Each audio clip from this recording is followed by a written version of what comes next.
बिस्मिल्लाहिर्रहमानिर्रहीम। अस्सलाम वालेकुम नाज़रीन, इरफान हाशमी आपको अपने शो में लंदन से खुशामदीद कहता हूँ। व्यूअर्स, आज जिन खबरों पर हम तफसील से बात करेंगे, कावे मुसावी, डेविड रोज़ का असल में मामला है क्या। कल हमने इंटरव्यू किया कावे मुसावी का, डेविड रोज़ का इस हवाले से क्या कहना है, ट्वीट्स हुई, लेकिन मेरी तफसील से बात हुई है, वो भी मैं आपके सामने रखूँगा।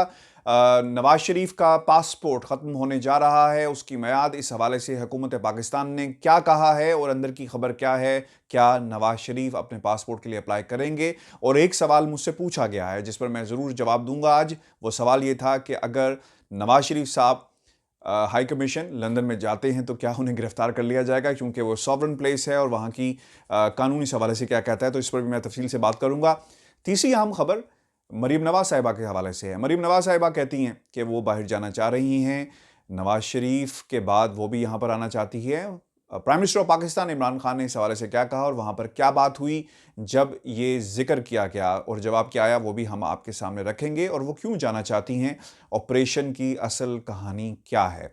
और आखिर में senate election very important, Tehreek Insaf के अंदर भी बहुत सारे इख्तलाफात सामने आ रहे हैं और दूसरी तरफ पाकिस्तान पीपल्स पार्टी में भी इख्तलाफात हैं, इस नोयत के नहीं जिस नोयत के हमें नून लीग में मिल रहे हैं, जहाँ पर कहा जा रहा है मुशाहिदुल्लाह ख़ान को क्यों दिया गया, जबकि ज़फ़रुल हक साहब को जो पार्टी टिकट है वो नहीं दिया गया। इस पर भी तफसील से हम बात करेंगे और किस किस्म की सियासत हो रही है। पहले हम बात कर लेते हैं मरीम नवाज़ के हवाले से।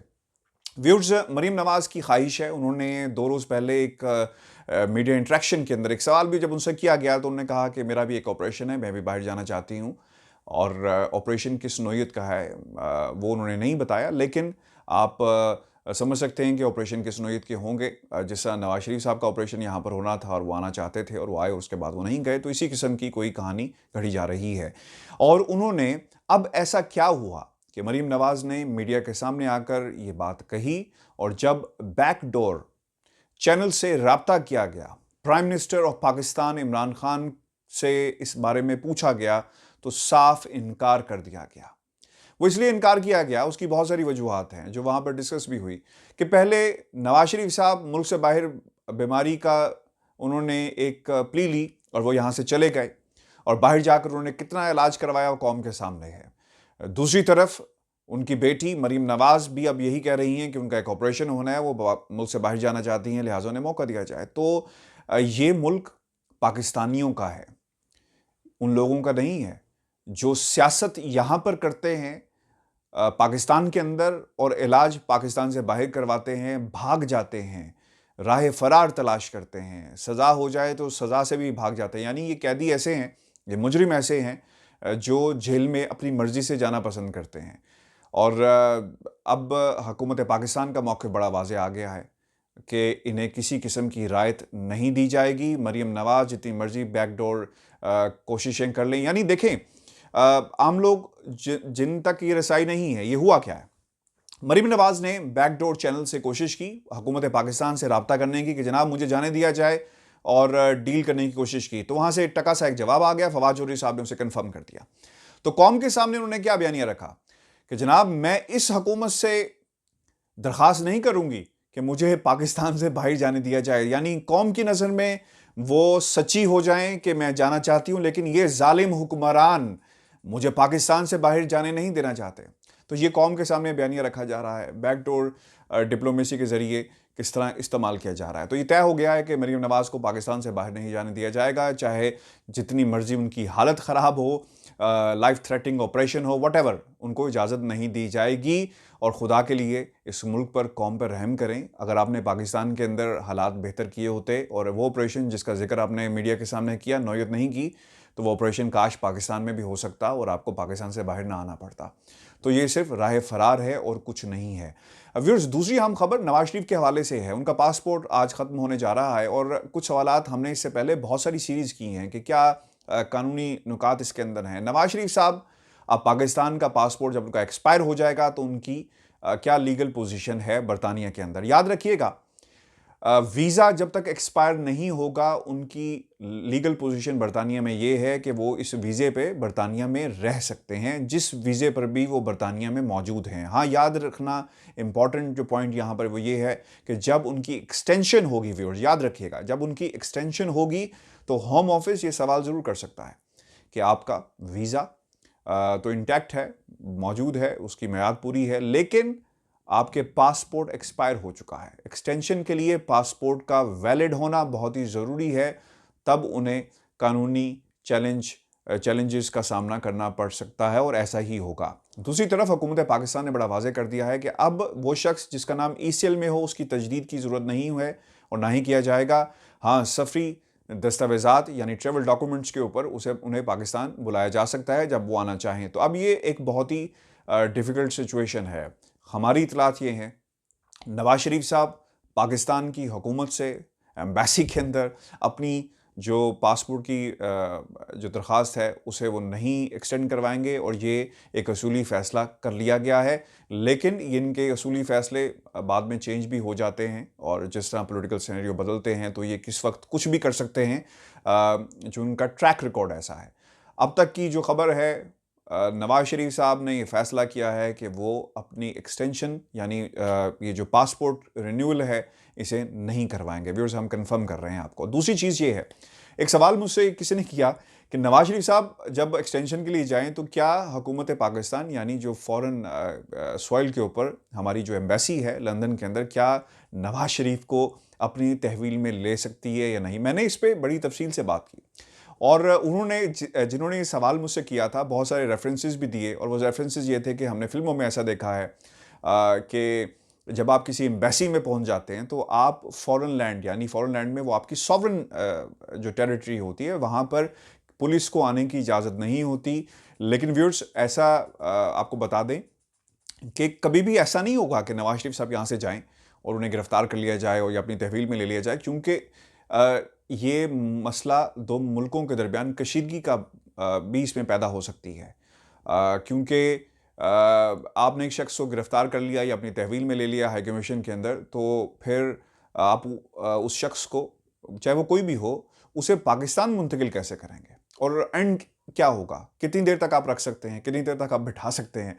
और दूसरी बात, डिप्लोमेटिक फ्रंट्स के ऊपर ऐसा कभी भी नहीं होता। ये बातें फिल्मों में तो अच्छी लगती हैं लेकिन उसकी हकीकत कुछ नहीं है। जिनेवा कन्वेंशन का भी इसमें जिक्र आता है, लेकिन मैं आपको बताऊं कि ये बातें सिर्फ और सिर्फ फिल्म की दुनिया तक तो हमने मुतादिद बार देखी होंगी, लेकिन इसकी हकीकत में कोई जगह नहीं है। तो आपके सवाल का जवाब आपको हमने दे दिया। व्यूअर्स, तीसरी अहम खबर जो डेविड रोज़ और कावे मुसावी के हवाले से है। हमने कल इंटरव्यू किया था कावे मुसावी का। अब आपने जो टाइमलाइन है इवेंट्स की, उसको जिक्र आपके सामने हम करते हैं और ये बहुत ही इंपॉर्टेंट है। एक खबर आई एक टीवी चैनल के ऊपर और उसके बाद उसे इस्तेमाल किया गया, बिल्कुल उसी तरह जिस तरह जफर क्यूसी की खबर आई थी, फिर उसे इस्तेमाल किया गया। दोनों खबरों का जायजा लें। जफर क्यूसी के हवाले से भी यही कहा गया कि कावे मुसावी ने उसे ऑफर की, हालांकि कावे मुसावी ने बाद में कहा कि ये जफर क्यूसी मेरे पास खुद आया था और इंट्रोड्यूस किसी तीसरे बंदे ने करवाया था। तो अब वही सिलसिला यहाँ पर भी हमें नज़र आ रहा है।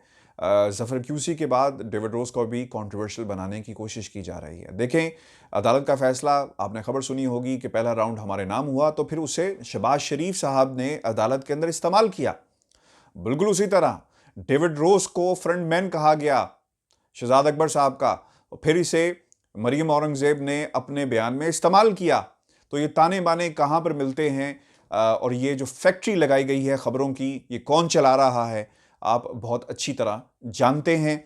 और आपको बताते चलें, कल के तनाजुर में जो हमारा इंटरव्यू हुआ, कावे मुसावी ने कहा कि ये ऑफ़र मैंने की थी कि तुम मेरी सेटलमेंट करवा दो। कावे मुसावी वो शख्स है जो चाहता है कि उसका पैसा उसको मिल जाए और उस पैसे के हसूल के लिए कभी वो लेफ़्ट जाता है, कभी राइट जाता है, कभी इससे मुलाकात करता है, कभी उन लोगों से मुलाकात करता है जो इस बात को समझते हैं कि वो पाकिस्तान की हुकूमत से सेटलमेंट करवा देंगे। और उसने, कावे मुसावी ने कल ये अपने इंटरव्यू में कहा भी कि मैं चाहता था कि सेटलमेंट हो जाए, हमें अदालत ना जाना पड़े, ताकि ये दोनों फ़रीक़ैन के लिए सही इसलिए है कि हमारा भी वकला पर पैसा खर्च होगा, दूसरी पार्टी का भी खर्च होगा, तो बेहतर ये है कि कोई मीडिएट करवा दे, कोई मामला सेटलमेंट की तरफ लेकर जाए। तो मैंने इस सेटलमेंट का डेविड रोज से जिक्र किया और डेविड रोज ने कहा कि आर यू जोकिंग, जो पैसों का की ऑफर की गई कि इतने पैसे मैं तुम्हें दूंगा, तो बतौर सेटलमेंट एक फीस का जिक्र किया गया, जिसे शहजाद अकबर ने भी कहा अपने इंटरव्यू में कि मुझे इस बारे में इल्म नहीं है, लेकिन कावे मुसावी ने ये बात ज़रूर कही। और दूसरी तरफ उसने डेविड रोज ने भी कहा कि मैंने कोई पैसे नहीं लिए, मैंने अलबत्ता जो दूसरी तरफ से कावे मुसावी का बयान आया कि मुलाकातें ज़रूर करवाई गई, एक के अंदर वो मौजूद थे और दूसरी के अंदर मौजूद नहीं थे। तो ये सूरत हाल होगी, ट्विस्ट किया जा रहा है खबरों को, हालात को। और व्यूअर्स, मैं आपको ये भी एक बात बता दूं, पाकिस्तान के साथ एक पाकिस्तानी को मोहब्बत हो सकती है। फॉरनर्स, चाहे वो डेविड रोज हो, चाहे वो कावे मुसावी हो, at the end of the day they are foreigners. और अब तक जितनी भी हमने स्टोरीज की हैं, वो बतौर इन्वेस्टिगेटिव जर्नलिस्ट अपनी स्टोरी डेविड रोज करता है। पाकिस्तान से हम ये कहें कि उसे बहुत ज़्यादा मोहब्बत है, तो हम शायद अहमको की जन्नत में रह रहे होंगे। और अगर कावे मुसावी के हवाले से हम ये बात कहें, इस वक्त के जो इवेंट्स की टाइमलाइन है, अगर इसको गौर किया जाए तो कावे मुसावी एक कमीशन पे काम करता है, पैसा रिकवर करेगा और अपनी कमीशन लेकर घर जाएगा। ये ताल्लुक है उसका पाकिस्तान के साथ। तो इसको आप जैसे मर्जी एनालाइज करें, ये आपका अपना एनालिसिस है और आपकी अपनी समझ बूझ है। लेकिन मैं आपको एक बात बता दूं कि इस पूरे सिनेरियो में इन दोनों शख्सियात को कंट्रोवर्शियल किया जा रहा है। कावे मुसावी को भी कंट्रोवर्शियल बनाने की कोशिश की गई और अब डेविड रोज को भी बनाने की कोशिश की जा रही है। याद रखें, जुमे का दिन बहुत इंपॉर्टेंट है और डेविड रोज और बेल ऑन संडे का केस, शहबाज शरीफ का केस लगने जा रहा है। तो उससे पहले ये चीज़ें, मोमेंटम पाकिस्तान की आवाम के सामने एक स्टेज सेट किया जा रहा है। व्यूअर्स, आखिर में आपको बता दें, सेनेट इलेक्शन पाकिस्तान में हमेशा के लिए, हमेशा की तरह बहुत ही इंपॉर्टेंट हैं। और सेनेट का इलेक्शन अब इसलिए भी इम्पोर्टेंस इख्तियार कर गया है क्योंकि मुस्लिम लीग नून की बहुत सारी नशिस्तें ख़त्म हो जाएंगी, रिटायरमेंट की तरफ सेनेटर्स जा रहे हैं। और इम्पॉर्टेंट चीज़ इसमें यह है, मुशाहिदुल्लाह खान की जो के हवाले से बहुत ज़्यादा तनकीद अंदर पाई जा रही है और कहा जा रहा है कि इन्हें टिकट क्यों दिया गया जबकि ज़फ़रुल हक साहब को नहीं दिया गया। तो वहाँ पर कंट्रोवर्सीज़ मौजूद हैं। और इसी तरह पाकिस्तान तहरीक इंसाफ के अंदर भी एक कंट्रोवर्सी मौजूद है और फैसल वाबडा के मामले को लेकर बहुत ज़्यादा चीज़ों को उछाला जा रहा है। और फैसल वाबडा के हवाले से जो उनकी लंदन में प्रॉपर्टीज़ हैं, मैं इससे पहले भी वीडियोस कर चुका हूँ। आबिद शेर अली, आपको अगर हमारे चैनल पे जाएं तो आप देख सकते हैं। तो खैर, पाकिस्तान तहरीक इंसाफ का मौक़िफ़ सामने आ चुका है, पार्टी का मौक़िफ़ सामने आ चुका है कि उनकी पार्टी के लिए काफ़ी सारी जो कुर्बानियाँ हैं, खिदमात हैं, लिहाजा उन्हें टिकट दिया जा रहा है। तो ये एक फितरी अमल है, जब भी टिकट तकसीम का वक्त आता है तो हर पार्टी के अंदर इस किस्म की बातें ज़रूर होती हैं। लेकिन नून लीग के अंदर मुशाहिदुल्लाह खान को देना जो टिकट है और दूसरी तरफ ज़फ़रुल हक साहब को ना देना, ये समझ से बालातर है।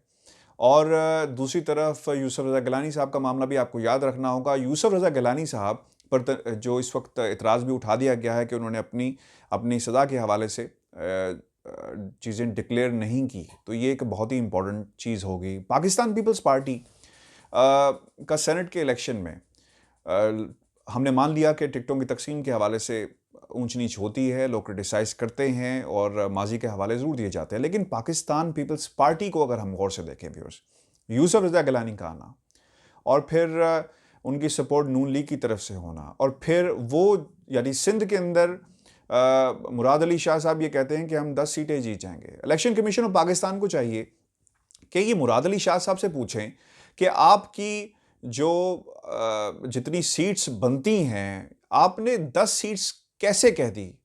जो इस वक्त पोजीशन है आपकी सिंध असम्बली के अंदर, तो आप किस बुनियाद के ऊपर ही कह सकते हैं कि 10 नशिस्तें हम जीत जाएंगे?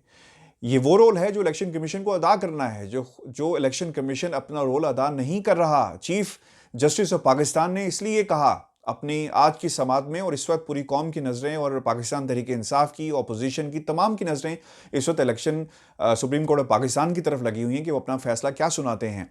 इलेक्शन कमीशन अपना काम नहीं कर रहा, हर चीज़ को ये कहते हैं कि हम इलेक्शन के बाद देखेंगे। 2018 की वीडियो मौजूद है व्यूअर्स। तो इलेक्शन कमीशन ने अब तक क्या किया? यही सवाल आज उठाया गया है चीफ जस्टिस ऑफ पाकिस्तान की तरफ से कि आपने क्या किसी सेनेटर को नाअहल किया या नहीं किया। तो इनसे ये ज़रूर पूछना चाहिए कि आपकी अक्सरियत कुछ और कहती है, पोजीशन आपकी पार्टी की कुछ और है, इसके बावजूद अपने उम्मीदवार क्यों मैदान में उतार रहे हैं।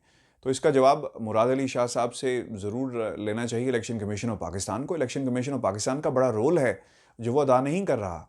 चीफ जस्टिस ऑफ पाकिस्तान के आज के जो रिमार्क्स थे उसकी रोशनी में उन्हें अपना किरदार अदा करने की हमें पहले से ज़्यादा इस वक्त ज़रूरत इसलिए है क्योंकि पूरे का पूरा जो इलेक्शन है, जो सेनेट का इलेक्शन है, जो आम इंतखाबात हैं, जो बयानिया है, वो ये कहा जा रहा है कि जनाब धांधली होती है, वोट चोरी होते हैं। तो ये जिम्मेदारी किसकी है?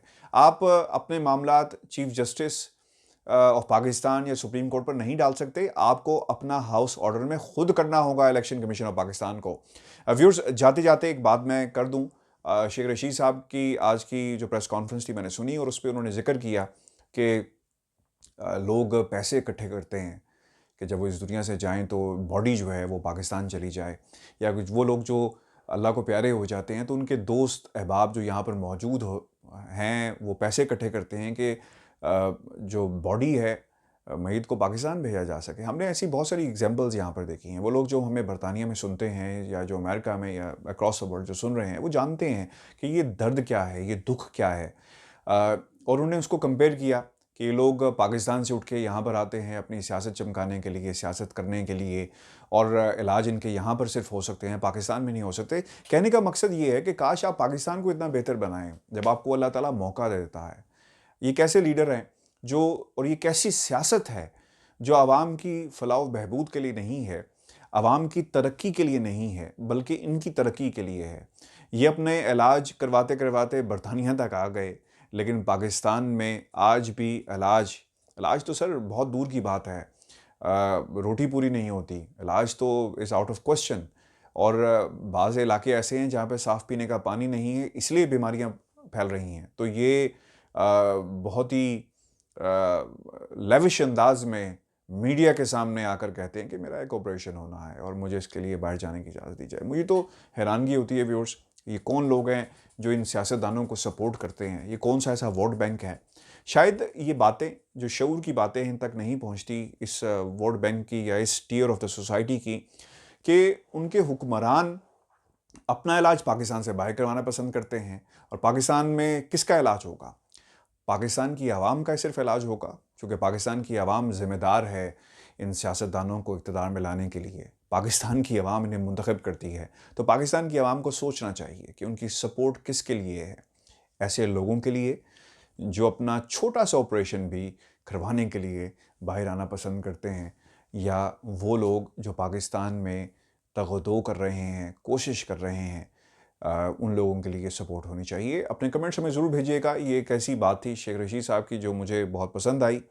और खैर उनकी दूसरी बात मुझे पसंद नहीं है जिसमें उन्होंने कहा कि मैंने नवाज शरीफ की इलाज के लिए हमायत का ऐलान किया और उन्होंने कहा कि मेरा वोट था। लेकिन ये बात वाकई दुरुस्त है कि हमारा सब कुछ पाकिस्तान के लिए है। तो पाकिस्तान में पाकिस्तान की तरक्की के लिए हमें सियासत करनी चाहिए, ना सिर्फ अपनी तरक्की के लिए सियासत करनी चाहिए। अपना ख्याल रखिएगा, कमेंट्स हमें भेजें और चैनल को सब्सक्राइब करना मत भूलिएगा। अल्लाह ने के बाद।